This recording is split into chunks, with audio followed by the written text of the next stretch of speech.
siempre es un gustazo, los llamamos cuando necesitamos que nos pongan en claro las cosas. Yo ayer veía el papelón que está haciendo Kicillof, ¿sí? Que obligó inclusive ayer muy temprano a sacar un comunicado de YPF, porque había una operación en marcha medio burda, diciendo que no hay ningún tipo de encuentro no transparente entre el presidente de la empresa, don Horacio Marín, que volvió a decir que YPF en poco tiempo más, solita, le aportará al país 30.000 millones de dólares de exportaciones, porque ya se conoció al gigante que va a ser de auditor en todo el proceso de adjudicación de la planta de licuefacción de gas, que va a transformar el metano que viene por caño de los sedimentos de Vaca Muerta y otros en propano-butano para poder exportar. Y Argentina entraría al selecto club de los países exportadores de gas licuado, que hoy lo importamos, ¿verdad?, con todos los medios que distraemos. ¿Por qué Kicillof, sus legisladores, no apoyaron bases y el RIGI? Él ahora quiere inventar algo regional, pero Bettini rápidamente, gobernador de Río Negro, dijo, no, manda un proyecto y apenas se sancionó bases y RIGI, la provincia dividió al sistema federal, con lo cual está disputando con el puerto de Punta Colorada, que es muy bueno en Río Negro, el ex puerto de Ipazam, en la provincia de Río Negro, la disputa a Puerto Rosales, que es el puerto de Industrial de Bahía Blanca, donde el propio intendente dijo, no coincido con Kicillof, quiero ir al RIGI. Digo, la formidable torpeza de algunos líderes políticos en Argentina es asombrosa. Aldo Abraham, economista, uno de los directores de la Fundación Libertad y Progreso y un hombre académico de enorme prestigio que siempre tiene la gentileza de dedicar unos minutitos los días sábados. Aldo, bienvenido, buenos días. Buen día, un gusto estar charlando contigo.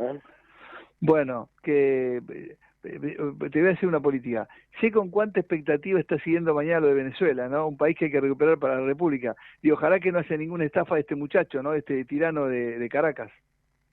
Yo la verdad es que, digo, como siempre digo, no está muerto quien pelea, y lo último que se pierde es la esperanza, pero es muy difícil que una dictadura que ha basado su poder en el atropello de los derechos humanos y para conseguir esa fuerza, ese poder para atropellar los derechos humanos en su país, lo que hizo fue una enorme corrupción, es un Estado corrupto, un Estado que ha pactado con el narcotráfico, es un narcoestado ya.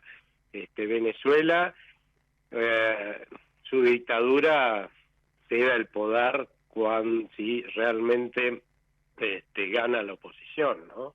Es muy difícil porque ellos saben que van a ir presos y no creo que nadie ande con muchas ganas de ir preso, lamentablemente. Yo creo que por ahí debieron haberse inventado salidas como las que se inventaron en el pasado, no, ni inventado, ¿no? O sea, aplicado las salidas que ya se inventaron en el pasado para muchos dictadores, ¿no? Que, bueno, se pactaba que se vayan, sí, se llevan la plata. Yo entiendo que todo esto suena horrible, ¿no? Pero no es mucho más horrible por ahí que tengan que esperar los venezolanos años y años para poder votar libremente a su presidente, tener un gobierno que sea normal, que no sea un gobierno corrupto, tener un país que pueda prosperar con todas las riquezas que ellos tienen en términos, por ejemplo, de petróleo, no tienen, de hecho, nosotros nos gloriamos de Vaca Muerta, ellos tienen el mayor yacimiento del mundo, como el de Vaca Muerta, entonces realmente es muy triste, pero bueno, Dios quiera que de alguna forma se logre con todo lo que es la presión internacional que está viviendo hoy la dictadura de Venezuela, algún tipo de salida para que este cambio democrático se dé, ¿no? Y fíjate qué oportuno que te digo Argentina, que aquí lo que nos está costando con la oposición pétrea al kirchnerismo da unos pasos. Si ellos se quedaban y ganaban, íbamos rumbo a eso, una estructura donde ya iba a ser muy difícil zafar en la Argentina. Lo que nos está costando hoy, aquello, acá tenemos la muestra, lo que está costando hoy, todo lo que traban, inclusive los medios, los grupos de poder, todo lo que nos está costando. Acá tenemos un ejemplo en pequeño, pero que íbamos a eso, salir de esa maraña que nos deja, ¿no? El cepo, la mentira, la pobreza, el clientelismo, la corrupción, lo que nos cuesta.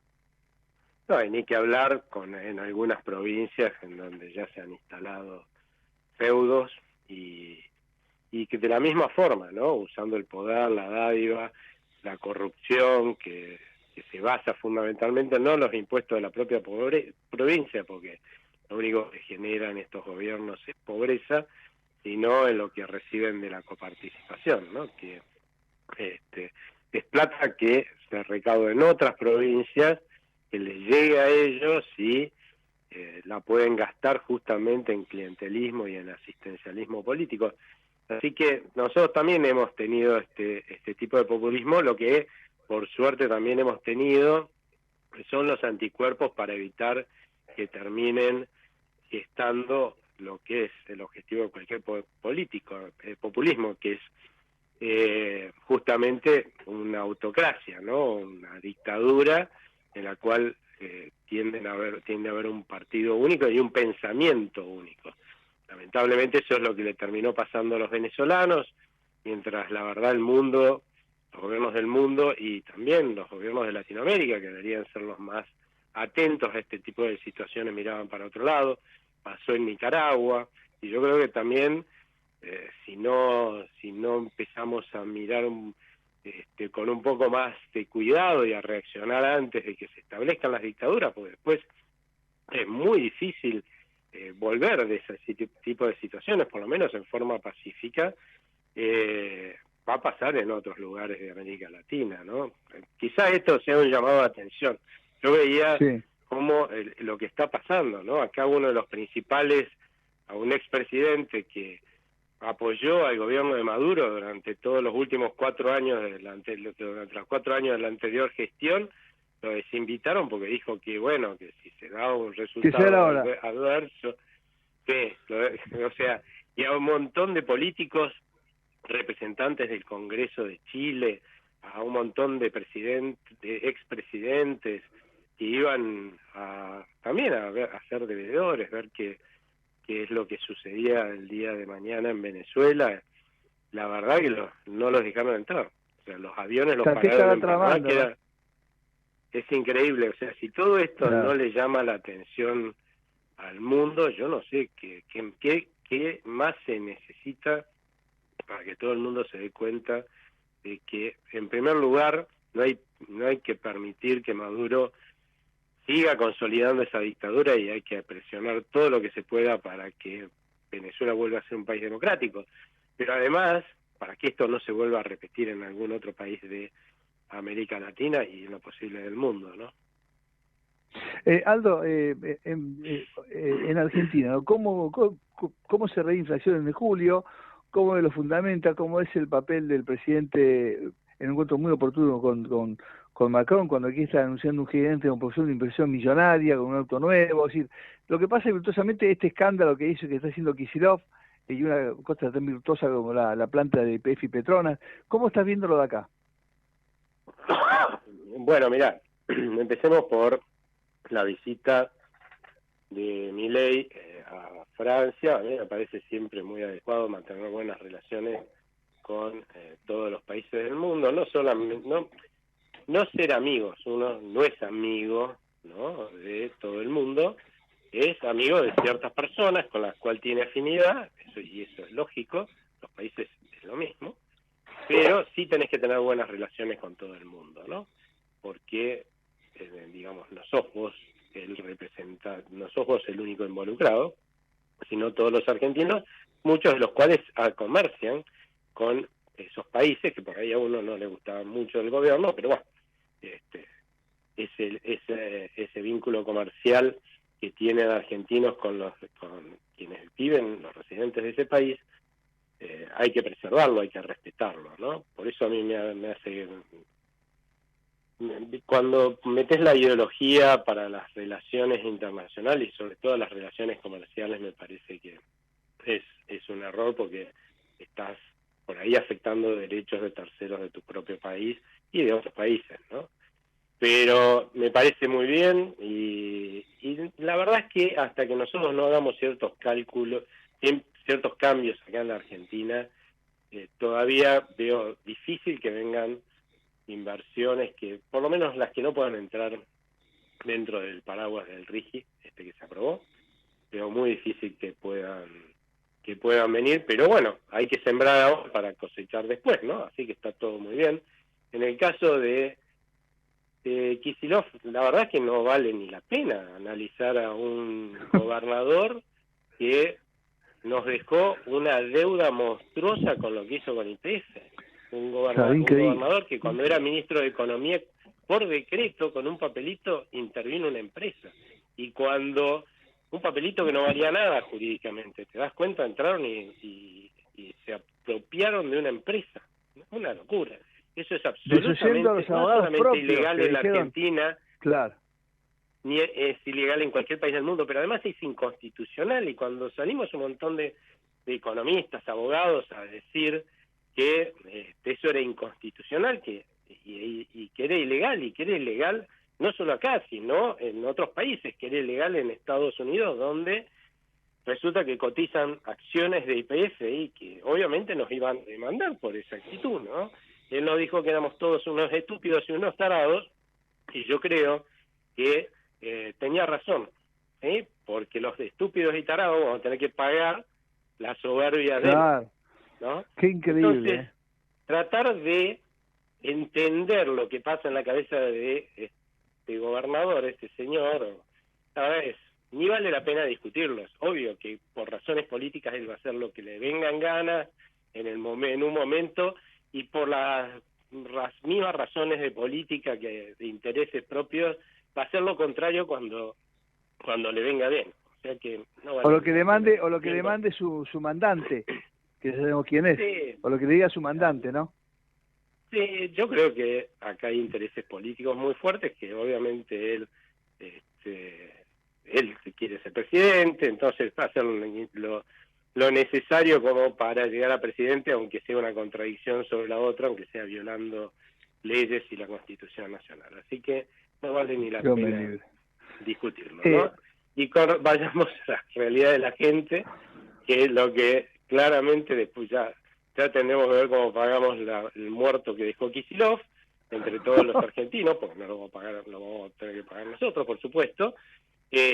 Vayamos a lo que nos pasa hoy, y la inflación en la Argentina en julio va a ser de alrededor de 4%, puede llegar a empezar con un 3, 3,9, 3,8, pero va a estar alrededor de 4% en el mes de julio. Entre otras cosas, si bien esto confirma la tendencia a la desaceleración que hemos observado, entre otras cosas porque se postergó la suba de tarifas de servicios públicos, ¿no? Eso hacia adelante, todo lo que es la corrección de las tarifas de servicios públicos, y también lo que hace a corrección de precios, de otros precios regulados que quedaron muy atrasados en la anterior gestión, porque fueron el instrumento como para, en perjuicio de los sectores que producían esos bienes y servicios, tratar de morigerar el nefasto impacto que estaba generando en el bolsillo de la gente la destrucción del valor de la moneda para financiar gastos electorales. Pues a estos sectores que los podían regular les atrasaron sus precios, y bueno, todavía queda parte de eso por normalizar, así que eso probablemente haga a una moderación de la caída de la inflación hacia adelante. Ahora, quiero hacerte, y disculpa, me estoy extendiendo, pero me defiendo con que tu pregunta era muy larga, ojo, pero claro, sí, fíjate, yo siempre fíjate que hay gente que está quejándose porque se está desacelerando, ¿no? Colegas míos, se está desacelerando la inflación y dicen qué barbaridad y bla, bla, bla. Yo los invito a mis colegas a que miren cuánto proyectaban de inflación a principios de este año. ¿Sabés quiénes eran los más optimistas de todos? Nosotros, Libertad y Progreso, 180%. Todos los demás estaban por arriba de la inflación del año pasado, algunos en 280, 300%. O sea que yo tendría cuidado en por lo menos decir, o quejarme o clamar a los dioses porque se está desacelerando el ritmo de caída de la inflación, de baja de la inflación, porque la verdad es que todos nosotros estuvimos muy por arriba de lo que se va a terminar dando a finales de año, que seguramente va a ser 130 y pico como mucho, ¿no? Mira, antes de hacerte la última pregunta, va a ser bien concisa, digo, yo estoy empezando a entender a muchos colegas míos, a muchos, nunca me pasó, muchos economistas, tengo 43 años de periodista, porque ahora ponen el grito en el cielo con el nivel de actividad, con los jubilados, con la salud. Pero escúchame, ¿y dónde estaban? Hasta diciembre, ¿dónde estaban? Hasta diciembre, ¿dónde estaban? Los que ahora se desgarran las vestiduras con el nivel de actividad y de inversión y las jubiladas, ¿dónde estaban? Estaban en otro, no estaban acá. No. Acá no estaban, evidentemente. Sí. Es una vergüenza, Aldo. La última. Esta semana aparecieron algunas medidas, el tema de plazos para pagar importaciones, algunos que estaban prohibidos comprar moneda extranjera, que es un absurdo. Comenzamos a desandar el camino del cepo, más las novedades con el fondo, como que hay un clima distinto ahí, ¿no? La voluntad de este gobierno siempre fue salir del cepo. Lo que yo creo es que están tomándose demasiados recaudos para hacerlo, ¿no? En principio porque este gobierno está convencido de que hay un montón, y probablemente sea así, de sectores políticos, empresariales, gremiales, intelectuales, profesionales, que están esperando que este gobierno trastabille un poquitito, y no para sostenerlo, sino para pegarle el último empujoncito. Y eso hace que cada paso que dan, y ha sido así en toda su gestión, ellos estén seguros que es un paso firme, ¿no? Y creo que si bien está esta voluntad de salir del cepo cuanto antes, el proceso de salida del cepo es primero salir a una unificación cambiaria, no desarmar todavía todas las regulaciones y parches que hacen al cepo, pero sí una unificación cambiaria, porque eso ya empieza a permitir normalizar el funcionamiento de la economía, y después en el tiempo, en la medida que se va pudiendo, ir desarmando esas restricciones y regulaciones que tiene el cepo. Hoy la gran duda es cómo se va a hacer eso, dado que el objetivo del gobierno, la meta del gobierno era que se iba a salir a esta unificación cambiaria con un salto pequeño, ¿no?, del tipo de cambio, y todos sabemos que la salida, porque ya se probó con la salida ordenada del cepo de Cristina Fernández de Kirchner, al de Cambiemos, que te sale cerca de los dólares paralelos, ¿no?, en un salto que te lleva cerca de los dólares paralelos. Hoy los dólares paralelos están lejos, o sea que claramente hay que achicar esa brecha para que se dé el contexto que está pretendiendo el gobierno para ir a una unificación cambiaria. Y ahí tenemos un problema, porque desde en mayo y junio se emitieron muchísimos pesos de más de lo que la gente quería, para cancelar pases pasivos y alguna compra de divisas. No fue el periodo de mayor compra, pero bueno, para algunas compras de divisas, y esos pesos quedaron ahí. Antes los sacaba, había estado sacando el Tesoro, colocando títulos y depositando esos pesos en el Banco Central, y eso genera una depreciación de la moneda, ¿no? Está reflejada en los dólares libres, que es donde se refleja esa pérdida de poder adquisitivo de la moneda, y que si bien es cierto que cualquier moneda que le pasa esto, primero se refleja esta pérdida de valor en los dólares o en los tipos de cambio libre de esa moneda, después se refleja en los precios, lo cual va a afectar también hacia adelante, si se mantiene esta pérdida de poder adquisitivo, al ritmo de descenso de la inflación a futuro.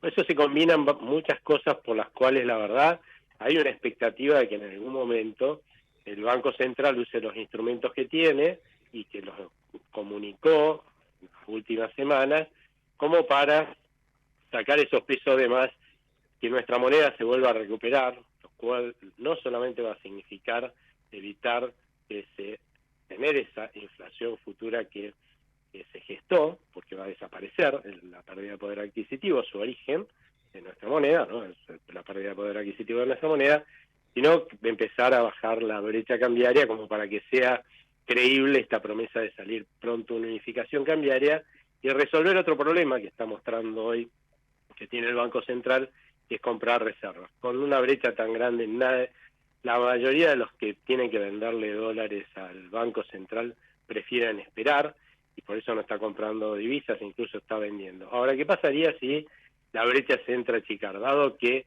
parte de lo que venden los exportadores se liquidan en el mercado paralelo, lo venden en el mercado paralelo, si empieza a bajar el mercado paralelo, lo que tiene que hacer es vender cuanto antes, ¿no?